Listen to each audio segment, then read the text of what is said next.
Hi there, and welcome to another episode of Andy Robinson RC.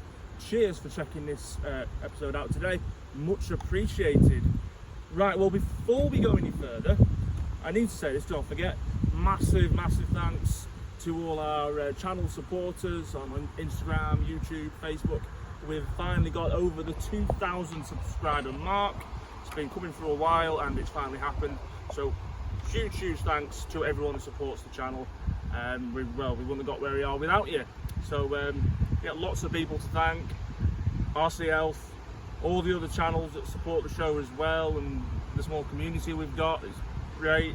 My wife as well, because she puts up with a lot, and she's back filming right now, looking at me. But yeah, so again, without these people, this wouldn't be possible. So a massive thank you. And I'll probably do another video that goes into a bit more detail about that. But yes, anyway, so the other thing is, we are out with the Genova G-Force, I should say it's the other way around actually, it's the g-forcegenova. G-Force is the company, and we're out with the Genova two-wheel drive buggy. Now, we did an unboxing of this literally a day or two ago, and if you haven't seen that, I suggest you go watch that one first, and I'll put a link to that in the description. Now, it was the only one in the UK, but there's a few more trickling into the UK now, which is great to see. It'll be good to see what other people think of this buggy. And obviously there's a few of these getting about now around the world. Now, what can I say about it? Well, I think it looks ace. The box art doesn't do it justice at all. It looks so much better. The body is more shapely than the picture makes it look. I think that's really nice.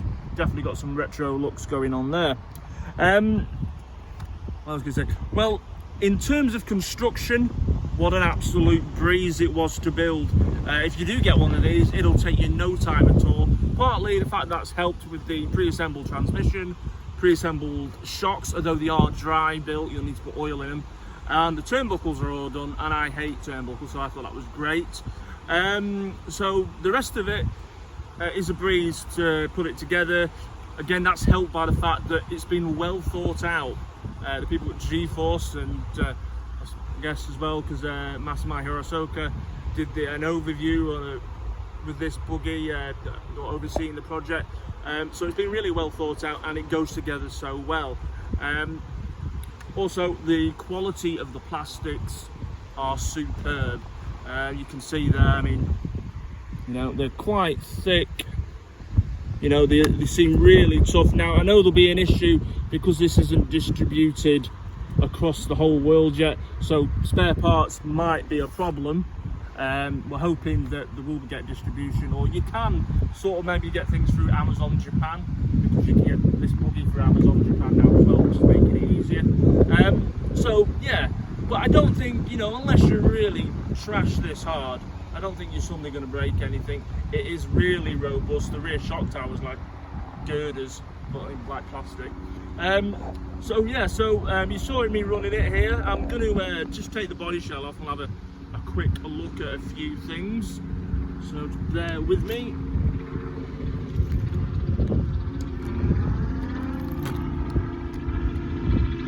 Now, there's a bloody helicopter. There's always something noisy, isn't there?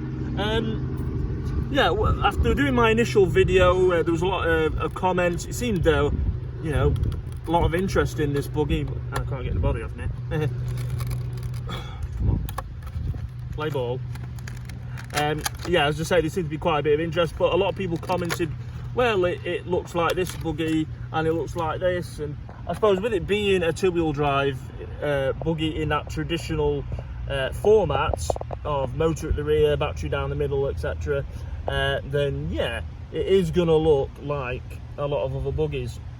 You see, when I looked at it, for God's sake, when I looked at it, it reminded me of the ECX Boost a little bit, and of course obvious comparisons to the RC10s, things like that. A lot of people said they could see a bit of the Durangos in there, and I said, yeah, ECX associated buggies like that. So yeah, you know, I can see that, but I think if you're going to build a buggy in this format, naturally you're going to compare it, or it's going to look pretty much like every other two-wheel drive buggy. That doesn't mean to say it's exactly the same. I say the chassis is very slim, and it is really tight for electrics. Now, I just about got a receiver in there. Sorry, aerial's useless. I just about got a receiver in that box. I actually used a featherweight high-tech one because I'm using 40 meg radio, so I've just about squeezed it in there. You won't get, or you'll be really hard pushed to get electronic speed control in this on the other side. So they have an actual tray. That's where Genova, G-Force recommend it goes. So I've got this big brushless ESC, an old Orion one, I think, and I've had to cable tie all the wires up on there to keep them out of the way. Not the end of the world. It will happily fit a normal standard size servo or a low profile one. I've got this one in there for now until my racing servo turns up, but it's not too bad. So yeah, tight electrics. Now, what else can I tell you? I did have to glue the rear tyres. I was hoping not to, but they are so soft. Yeah, you do need to glue them up. Maybe if you're not putting much power through it. I'm running a 10.5 brushless in this. But yeah, so you do need to glue those rear tyres on. Now, also, as I said, it'd be great if this did get some distribution throughout Europe and especially in the UK. Now, I think maybe this will happen in Japan, I don't know, but I think this would make a great retro series, like a bit like vintage buggy racing, but with a modern buggy that isn't likely to break as much because it's not old.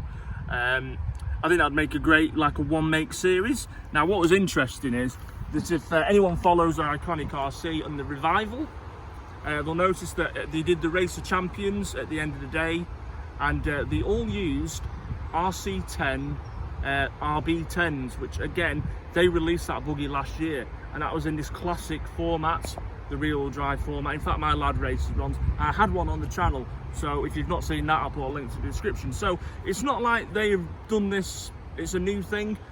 Team Associated have already done it, but I think it is a cool idea to bring out these old school looking buggies and you know, make them more robust, more durable, and people can go out and race them if they like that vintage feel.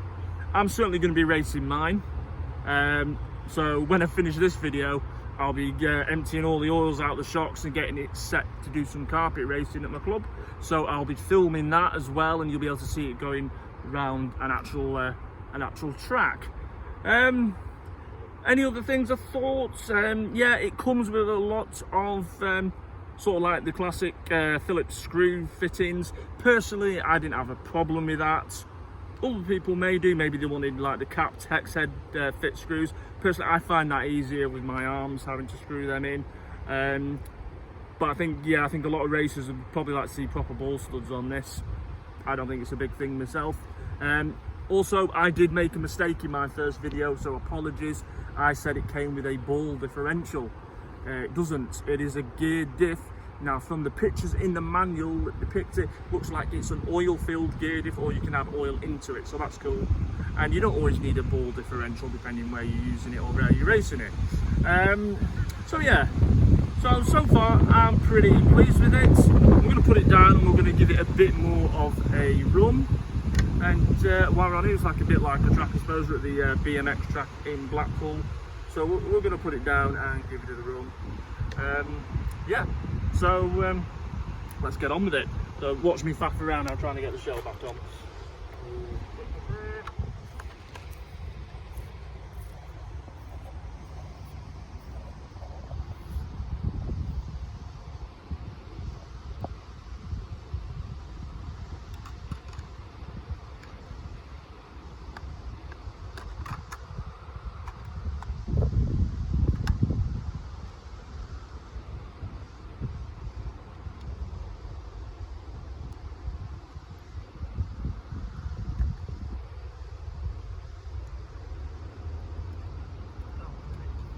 So if you do plan to race this at all, for UK tracks, the tyres that come in the kit are fairly useless.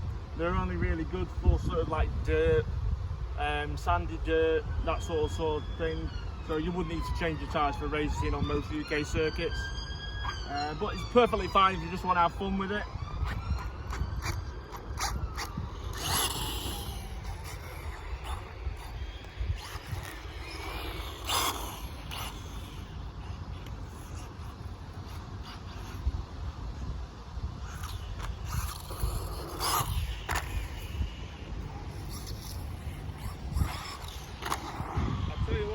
as you can hear me. It jumps rather nicely.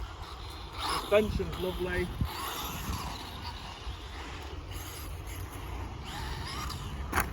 Whoa. Commentator's curse almost up. Or just my driving still going.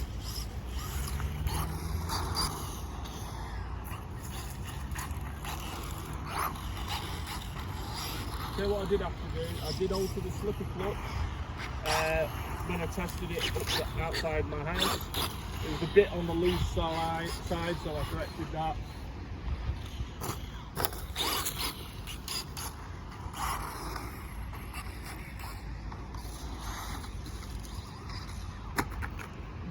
Oh, I'll end it up in reverse. It does handle nicely. It's pretty neutral, though I think it'd even handle even better if it had a change of tyres. But it feels pretty good, and it does, on the whole, if you get it right, it does jump rather nicely. Ah, pinned it.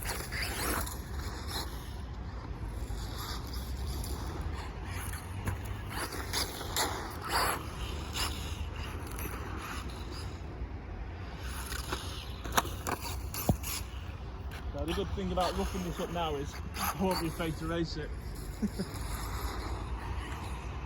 I've done that every time now. Stop hitting that car, okay? But yeah, it's ace. I'm really enjoying it. It really drives nicely. So, it did feel a little heavy. I think maybe with you know, next to my RC10 D3, it's a bit weighty. But I think that's probably a lot of it is down to the materials that have used to it and how thick the plastics are. Not a bad thing. With modern power, it won't make much of a difference, I don't think. But yeah, I think a lot of people enjoy this kit if it comes over to Europe and the UK.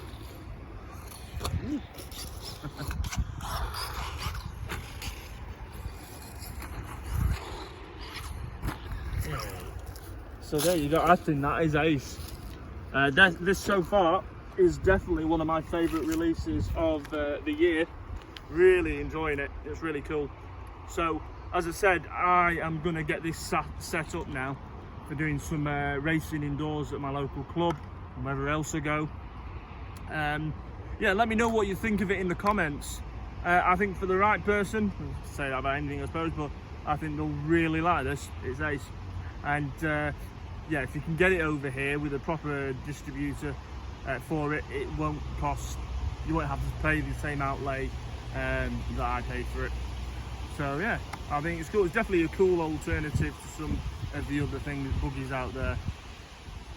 Also note as well, I've just forgot to mention, it's actually got gull wing wishbones on, which you tend to now find on the more modern race buggies like the RC10, you know, B6s and the earlier B5s. So that's quite cool that they put them on this as well. So they are thinking about you know, modern use and racing as well. Right, anyway, I'm going to leave it there. I really hope you enjoyed seeing this go round. I absolutely loved it. Superb. Right, okay, thanks very much for checking out this video. Much appreciated. Look after yourselves, and we'll see you soon on the next one. See you later. Bye.